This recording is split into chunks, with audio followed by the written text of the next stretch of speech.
Sleep researcher Wendy Troxel knows far too much about sleep and the consequences of sleep loss, depriving children of the sleep they desperately need.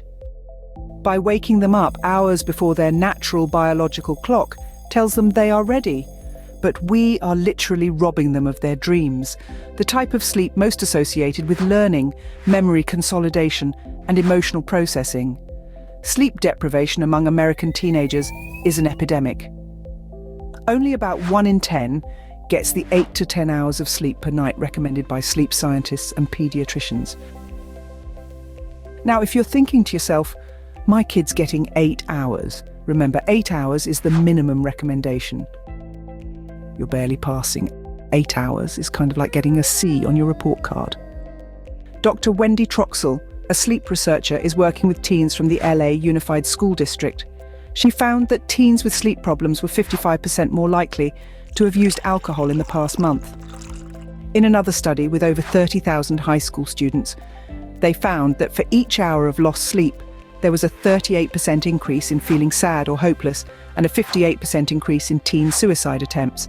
And if that's not enough, teens who skip out on sleep are at increased risk for a host of physical health problems that plague the world, including obesity, heart disease, and diabetes. Then there's the risk of putting a sleep-deprived teen with a newly minted driver's license behind the wheel. Studies have shown that getting 5 hours or less of sleep per night is the equivalent of driving with a blood alcohol content above the legal limit. There are many factors contributing to this epidemic, but a major factor preventing teens from getting the sleep they need is actually a matter of public policy, not social media, Facebook, or hormones.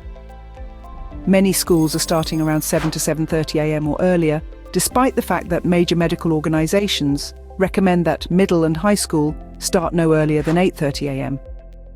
These early start policies have a direct effect on how much or how little sleep teenagers are getting. Around the time of puberty, teenagers experience a delay in their biological clock, which determines when we feel most awake and when we feel most sleepy. This is driven in part by a shift in the release of the hormone melatonin. Teenagers' bodies wait to start releasing melatonin until around 11 p.m, which is 2 hours later than what we see in adults or younger children. This means that waking a teenager up at 6 a.m. is the biological equivalent of waking an adult up at 4 a.m. If we had to wake up at 4 a.m, we would be mindless or useless. We can't think straight, and we shouldn't be driving a car. But this is how many people across the world and teenagers feel when we don't get enough sleep. In fact, that's why many children have the characteristics of moodiness, irritability, laziness, depression. This could be a product of chronic sleep deprivation. For many teens suffering from chronic sleep loss, their strategy is to consume large quantities of sugary drinks, caffeine, or energy drinks. Getting enough sleep is crucial for brain development, particularly in the parts of the brain that are responsible for those higher-order thinking processes, including reasoning, problem-solving, and good judgment. In other words, it's the very type of brain activity that's responsible for reining in those impulsive and risky behaviors that we see in most teenagers. When teenagers don't get the sleep they need, their brains, their bodies, and behaviors suffer with both immediate and lasting effects. They can't concentrate, their attention plummets, and many will even show behavioral signs that mimic ADHD. But the consequences of teen sleep loss go well beyond the classroom, sadly contributing to many of the mental health problems that skyrocket during adolescence, including substance use, depression, and suicide. Teenagers will just stay up later, and the truth is, their bedtimes stay the same. But their wake-up times get extended, resulting in more sleep. They're more likely to show up for school. School absences drop by 25% in one district in a study, and they're less likely to drop out. Not surprisingly, they do better academically, so this has real implications for reducing the achievement gap. Their mental and physical health improves, and even their families are happier. Who wouldn't enjoy a little more pleasantness from our teens? Even their communities are safer because car crash rates go down. A 70% reduction in one district in the USA. Given these amazing benefits, you might think, well, this is a no-brainer.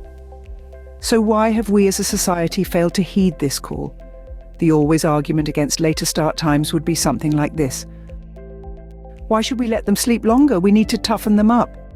So they're ready for the real world, and it's a good habit to have. But that's like saying to a 4-year-old, "Wake up, Tom, or you won't be ready for kindergarten." Delaying start times also presents many logistical challenges, not just for students and their families, but for communities as a whole. Updating bus routes, increased transportation costs.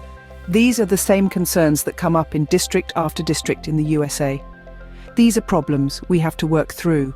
They're not valid excuses for failing to do the right thing for our children. To start middle and high schools, no earlier than 8:30 a.m. And in districts around the country in the USA, big and small, who have made this change. They found that these fears are often unfounded and far outweighed by these amazing benefits for student health and performance and our collective public safety. Let's prioritize our teens' well-being. With more sleep, they'll flourish academically, emotionally, and physically. It's time to make their health a top priority in schools. Thank you for watching. If you found this video helpful or informative, I'd greatly appreciate your support. Please consider liking, commenting, and sharing. Your engagement helps the channel grow and allows me to create more content like this. Thanks again for tuning in, and I'll see you in the next one.